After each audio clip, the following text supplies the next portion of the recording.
alaikum jama'a, sunana MD Anas Abubakar.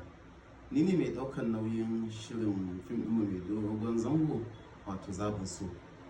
Ina mai baiwa masu kallon mu haƙuri sakamakon rashin sanar da ku dogon hutu da muka tafi akan lokaci da ya kamata. Ina mai baku haƙuri akan wannan ya biyo bayan mun gama season 1, an saka muku season 1, yanzu haka muna shirye-shirye ne akan season 2 and 3 wanda zai ci gaba da zuwa muku insha Allah ba tare da tangarda ba.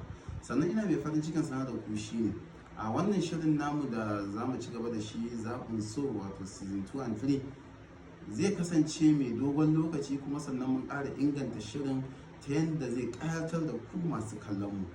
Kuma ina mai ƙara gaya mana ko kuma ina mai ƙara gaya masu kallon mu shine a ci gaba da yi mana subscribing, kana a danna ƙararrawa, sannan a ci gaba da tsimayen mu insha Allah hutun nan da sati 4 za mu dawo mu ci gaba da ɗora muku shirin zaɓin so mai dogon zango insha Allah.